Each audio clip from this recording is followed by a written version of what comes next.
New sponsor by Lords furniture. চিকিৎসা ও সংস্কৃতি দুটি সম্পূর্ণ ভিন্ন জগৎ, কিন্তু এই দুই জগৎকে একসঙ্গে বেঁধে রেখেছেন জলপাইগুড়ি মেডিকেল কলেজ ও হাসপাতালের সুপার এবং ভাইস প্রিন্সিপাল ডক্টর কল্যাণ খাঁ, যিনি তার নিষ্ঠা ও নেতৃত্বে হাসপাতালের যাবতীয় গুরুদায়িত্ব সুষ্ঠুভাবে পালন করে চলেছেন।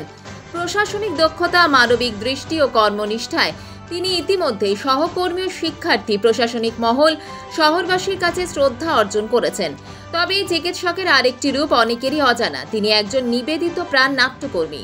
চিকিৎসার জগতের বাইরে তার পরিচয় মঞ্চের মানুষ হিসেবে। শ্রুতি, নাটক এবং মঞ্চ গঠনের মতো সৃজনশীল কর্মকাণ্ডে যুক্ত রয়েছেন তিনি। চিকিৎসার মতোই শিল্পের ক্ষেত্রেও তিনি সমান নিষ্ঠা ও ভাবনা শক্তি নিয়ে কাজ করছেন। হাসপাতালে ব্যস্ত সময়সূচির মধ্যেও তিনি সময় বের করে নাট্যচর্চায় নিজেকে নিয়োজিত রাখেন, যা একদিকে মানসিক প্রশান্তি দেয়, অন্যদিকে সমাজের সঙ্গে এক গভীর মানবিক বন্ধন সৃষ্টি করে। তার মতে চিকিৎসা ও নাটক দুটি মানুষের জীবনকে ছুঁয়ে যায়। একটিতে শরীরের আরোগ্য, অন্যটিতে মনের। জলপাইগুড়ির এই চিকিৎসক নাট্যকর্মী আজ এক অনুপ্রেরণার প্রতীক, যিনি দেখিয়ে দিয়েছেন মানব সেবার আসল অর্থ শরীর ও মনের উভয় দিকেই আলোক ছড়ানো। আসুন শুনে নি খবর বাংলা জলপাইগুড়িতে একান্ত সাক্ষাৎকারে তিনি আর কি বললেন। যেটা দুটো জিনিস বললেন, একটা তো কাজের জায়গা, আর একটা ব্যক্তিগত পরিসর, যেটা সেইটাতে দেখুন প্রত্যেক মানুষেরই কিছু না কিছু শখ থাকে, কিছু না কিছু তার হয়তো তিনি করতে পারেন, শিল্পচিন্তা, শিল্প ভাবনা থাকেই। তো সেই জায়গা থেকে আমাদের, যেমন আমার স্কুল যেহেতু রামকৃষ্ণ মিশন নরেন্দ্রপুর, সেই নরেন্দ্রপুর রামকৃষ্ণ মিশনে আমাদের যেটা ছিল হচ্ছে যে সমস্ত রকম যে কো-কারিকুলার অ্যাক্টিভিটিস সেইগুলোকে ভীষণ রকম প্রাধান্য দেওয়া হতো। তারও আগে আমি যখন দুর্গাপুরে থেকেছি, ক্লাস 4 অবধি দুর্গাপুরের মানুষ, সেইখানেও কিন্তু আমার যে স্কুল ছিল সেই স্কুলে, যদিও সেটা একেবারেই ইংলিশ মিডিয়াম এবং অনেক অ্যাংলো ইন্ডিয়ান আমাদের যে মানে ম্যাডামরা ছিলেন, টিচাররা ছিলেন, তাদের সাথে যেটা হতো সেটা হচ্ছে যে ওই ধরনের নাটক বা ওই ধরনের গানের যে কয়ের যেটা বলে, হ্যাঁ, ইংরেজি গান ইত্যাদি, সেইগুলো কিন্তু আমাকে ভীষণ টানতো তখন প্রথম দিকে। পরে নরেন্দ্রপুরে তো যেটা হলো যে একেবারে সেই বাঁধ ভাঙা বিষয়, কারণ হচ্ছে যে নরেন্দ্রপুরে নাটক, গান, আবৃত্তি, এলোকিউশন, কুইজ, এগুলো নিয়ে প্রচণ্ড রকম সারা বছর ধরে একই সঙ্গে খেলা, সেইগুলো সব ছিল। তো সেইগুলোর মধ্যে থেকে দেখুন, একটা বয়সের পরে খেলাটা আস্তে আস্তে আমাদের যেমন কমে আসে, বা পাওয়া যায় না, সঙ্গী সাথী পাওয়া যায় না, কিন্তু নাটকের বিষয়টা সেইটা এখনও অবধি যে করেই হোক, এটা ভীষণ রকম আমার মানে চালিয়ে যাওয়ার একটা ইচ্ছা থাকে। এবার দেখুন, কাজের পরেও যেটা বলছেন সেটা কিন্তু যদি কারোর ইচ্ছে থাকে, সত্যিকারের ইচ্ছে, যেটা প্যাশন যেটাকে আমরা বলি, সেই ইচ্ছেটা থাকলে সময় কিন্তু বার করা যায়। সময় হয় না কারোরই, সময় বার করা যায়। আর আরেকটা যেটা বলতে পারেন যে মানুষ ফোকাস করতে পারে, মানে কনসেন্ট্রেট করতে পারে, তার কাছে কিন্তু যে কোনো প্রফেশন, যে কোনো শিল্প বলুন, যে কোনো কাজ, সেটাতে সে মনোনিবেশ করতে পারে। যেমন আমি মাঝে মাঝে বলি যেটা, যে ধরুন আজকে যারা খুব নাম করা যে রাজনীতিবিদ বা অ্যাডমিনিস্ট্রেটর যারা, বা ধরুন আজকে আইএএসরাই যে আছেন, তারা কখনো হয়তো দেখা যাবে ফাইন্যান্স ডিপার্টমেন্টে কাজ করছেন, কখনো আবার হয়তো দেখা যাবে যে কালচারাল ডিপার্টমেন্টে কিংবা হেলথ ডিপার্টমেন্টে কাজ করছেন। তো কী করে করেন? তাকে তো সেই জিনিসটা যে ফোকাস করতে পারে তার কাছে সবটাই সহজ। হ্যাঁ, সেই হিসেবেই এটা চলছে।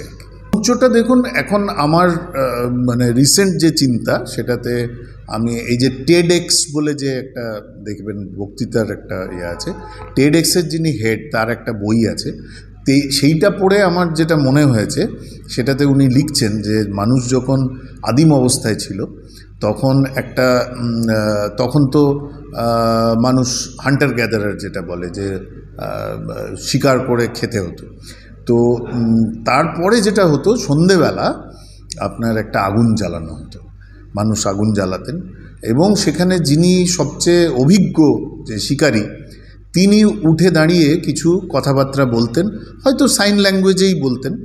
তো অন্যরা তখন শুনতো এবং তার মুখের উপরে ওই যে আগুনের যে আলোটা পড়তো, এখনকার দিনে বলা হয় যে মঞ্চে যে আলোটা মানে যারা পারফর্ম করছে তাদের উপরে পড়ে, সেইটা কিন্তু ওই আলোটারই কথা মনে করায় মানুষকে, এবং প্রত্যেক মানুষের মধ্যে সেই যে স্মৃতিটা, আদিম সময়কার স্মৃতিটা আছে। আর আমার নিজের যেটা মনে হয় সেটা হচ্ছে, দেখুন আমি একটা সময় সার্জারি ভীষণ ভালো লাগতো, আমি গাইনোকোলজিতেও দীর্ঘদিন কাজ করেছি, হাউস স্টাফশিপও আমি ওতেই করেছি। সেই জায়গা থেকে ওটির যে লাইটটা হয়, ওটির যে লাইটটা যেটা হয় অপারেশন থিয়েটারে, সমস্ত কিছুর কেন্দ্রবিন্দু তো ওই অপারেশনের টেবিলটা, সেইটার উপরে যে লাইটটা, সেইটার সঙ্গে আমার কেন জানি না আপনার ওই মঞ্চের যে আলোগুলোর, সেটার একটা আমি কোনো জায়গায় একটা মিল পাই এবং সেটা আমার ভীষণ রকম ভালো লাগে, একটা কি বলবো, শান্তির জায়গা, ভালো লাগার জায়গা। তো এইটা ওই জন্যে আমি বন্ধ করতে পারি না। আরেকটা হচ্ছে যে কিছু কিছু মানুষ আছে যারা হচ্ছে আপনাকে প্রশ্রয় দেয়, ভালোবাসার থেকেই প্রশ্রয় দেয়। যেমন আমাদের কিছু ডিরেক্টর আছেন, নাটকের নির্দেশক কিছু আছেন যারা নিজেরা নাট্যকার, তারা যেগুলো লেখেন বা যেগুলো নির্দেশনা করেন, সেই প্রযোজনাগুলোতে তারা আমাকে ভীষণ রকম প্রশ্রয় দেন। মানে হচ্ছে ধরুন আমি মানে আপনার 6টার থেকে শুরু হলো, মহড়া শুরু হলো, আমি হয়তো গিয়ে 7:30টার সময় পৌঁছলাম। আমার এমনকি এরকমও হয়েছে যে যাতে করে শেষের দিকে আমার চরিত্রটা থাকে সেইটা বেছে বেছে আমাকে দেওয়া, সেটাও করেছেন বলেই হয়তো এখনও অবধি এই জিনিসটা চার। মঞ্চ ভাবনা আপনি যেটা বলছেন সেটা হচ্ছে শ্রুতি নাটকের সঙ্গেও আমরা জড়িত। শ্রুতি নাটক একটা ভীষণ আলাদা ফর্ম অফ আর্ট আপনার বলা যেতে পারে। সেই জায়গাতে শ্রুতি নাটক বা আবৃত্তি এইগুলোতেও যে মঞ্চের একটা আলাদা প্রয়োগ হতে পারে সেইটা অনেকের মাথায় ছিল না। কিন্তু আজ থেকে ধরুন বছর 15 আগে তখন আমার মনে হয়েছিল যে না, এই আবৃত্তি হচ্ছে কিন্তু তার একটা থিম থাকে, বেশিরভাগ ক্ষেত্রে দেখবেন একটা থিম থাকে, কিংবা যে সময়টাতে ধরুন আবৃত্তি হচ্ছে, একটা পুজোর আগে, প্রাক পুজো কিংবা বসন্ত, হ্যাঁ, এই ধরনের সময়কার আঙ্গিকটাকে ধরে মঞ্চ সাজালে সেটা কিন্তু রেসপন্স পাওয়া যায়। এবং যারা ভীষণ গুণী আবৃত্তিকার, আমাদের গুরু উৎপল কুণ্ডু থেকে শুরু করে আরও অনেকে যারা আছেন, তারা পরবর্তীতে এটা মেনে নিয়েছিলেন যে হ্যাঁ, ওনারা মিনিমালিস্টিক যে চিন্তা সেটা থেকে ওনারা সবসময় চাইতেন যে মঞ্চেতে বেশি কিছু না থাকুক, কিন্তু মঞ্চের যদি সেই রকমভাবে মানে যদি আপনার পারফরমেন্সের সঙ্গে যদি জিনিসটা মেলে তাহলে সেটাতে একটা রেজোনেন্স হয়।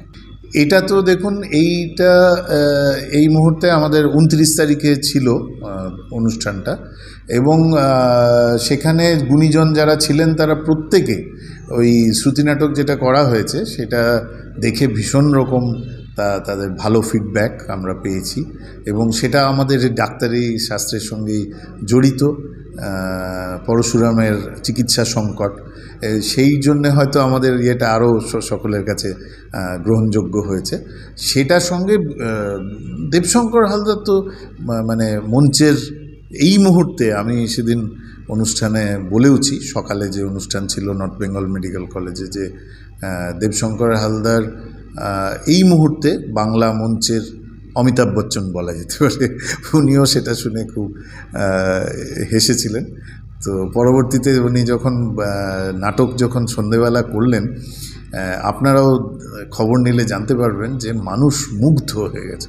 55 মিনিটের নাটক, বেশিরভাগটাই ওনার পারফরমেন্স, এবং সেই জায়গায় মানে একেবারে নতুন নাটক ব্রিটিশ বাবু বলে, এটা আমার দেখা ওনার শ্রেষ্ঠ অভিনয়গুলির মধ্যে একটা। ভালো নাটক, ভালো পারফরমেন্স এখনও মানুষ এনজয় করেন, এবং এর থেকে ভালো কিছু হয় না। ওই যে কথাটা আমি বলছিলাম যে আদিম অবস্থায় আমাদের যে আলোটার বিষয়টা ছিল, যে সন্ধেবেলা যে বসা হতো, সেই জিনিসটা কিন্তু একমাত্র মঞ্চ দিতে পারে। আর কোনো কিছু আপনি যতই মোবাইল, যতই সিনেমা বলেন, যতই যাই বলেন, এই নাটকের যে পরিসর, সেইটার আনন্দটা বা সেইটার সঙ্গে আমাদের যেটা বললাম যোগসূত্র, যেটা আদিম মানুষের, সেটা কিন্তু অন্য আর কিছুর মধ্যে আছে বলে আমি ব্যক্তিগতভাবে মনে করি না। এইটা এখন গুণে বলাটা খুব মুশকিল, কিন্তু বহু। আর যদি স্কুল থেকে ধরেন তাহলে তো অনেক। স্কুলে আমার মনে আছে আমরা লক্ষণের শক্তিশাল করেছিলাম। আমার ব্যাচমেট হচ্ছে চন্দ্রিল ভট্টাচার্য, আমার সঙ্গে একই ইয়েতে এবং ইংলিশ মিডিয়ামে পড়তো। আপনারা জানেন বাণী কুমারের নাতি, বাণী কুমার যিনি মহিষাসুর মর্দিনী রচনা করেছিলেন। তো সেই চন্দ্রিল আর আমি এখনও মনে আছে, চন্দ্রিল তো চিরকালই একটা ওর মধ্যে স্যাটায়ার কাজ করত, এবং সুকুমার রায়ের থেকে ভালো কী হতে পারে। তার লেখা ওই লক্ষণের শক্তিশাল দুজনে একসঙ্গে করতে গিয়ে তখন যে কিছু কিছু অভিজ্ঞতা, সেইগুলোই মানে আমাকে তাড়িয়ে তাড়িয়ে নিয়ে যায় যে ওরকম অভিজ্ঞতা আরও হোক এরকম একটা চিন্তা। কৌশিকদা আমাদের স্কুলের দাদা, কৌশিক গাঙ্গুলি, যিনি মানে নির্দেশক এবং এখন তো সকলেই তাকে চেনে। তো শুধু বাংলার বলবো না, সারা সমগ্র বিশ্বের মানুষ চেনে। তো সেখানে দাঁড়িয়ে এই জিনিসগুলো এখনও আমাকে মানে তাড়িয়ে নিয়ে যায় আর কি। বলে নিজের লেখা, দেখুন লেখাটা আমার পক্ষে এখনও সত্যি কথা বলতে আমি মানে লেখার দিকে কোনো দিনই এ নেই, কিন্তু যেটা একটা জিনিস যেটা আমি প্রত্যেকটা আমাদের যে প্রযোজনা হয় সেইগুলোতে করি, সেটা হচ্ছে, এবং বিগত এটা প্রায় 10 বছর ধরে করছি, সেটা হচ্ছে যে নাটকের যে আপনার লোগো যেটা তৈরি হয়, যেটা আপনার প্রচারের সময় বা নাটকের দিন যেটা দর্শকদের হাতে যায়, সেই লোগোটা আমি নিজের হাতে আঁকি, ডিজিটাল নয়, সম্পূর্ণটা নিজের হাতে রং তুলি দিয়ে আমি আঁকি সেই লেখা এবং আঁকাটা। এবং একই সঙ্গে সেই নাটক সম্পর্কে 3-4-5 লাইনের একটা ছোট যে ইয়ে থাকে, আপনার পরিচয় থাকে নাটকটার, সেইটাও আমি ওইটা লিখি। এবং সেটা যেটুকু ফিডব্যাক পাই তাতে নাটকটা দেখার পরে অন্তত সকলেই বলে যে না, খুবই ভালো হয়েছিল। এবং খুব কিছু গুণী মানুষজন, মানে তাদের নামে নাম করছি না, কিন্তু তারাও আমার এমনকি সর্বসমক্ষে সোশ্যাল মিডিয়াতেও এই বিষয়টার প্রশংসা করেছে। জলপাইগুড়ি মার্চেন্ট রোড আরবি দে কমপ্লেক্স সুবর্ণা, এখানে আপনারা পেয়ে যাবেন রকমারি গিফটের সম্ভার। বার্থডে পার্টি হোক কিংবা অ্যানিভার্সারি, আপনার প্রিয়জনের জন্য সমস্ত রকমের গিফট পেয়ে যাবেন সুবর্ণাতে। 36 বছরের পুরনো প্রতিষ্ঠান জলপাইগুড়ি মার্চেন্ট রোড আরবি দে কমপ্লেক্স সুবর্ণা। আজই চলে আসুন সকলের প্রিয় প্রতিষ্ঠান জলপাইগুড়ি সুবর্ণা।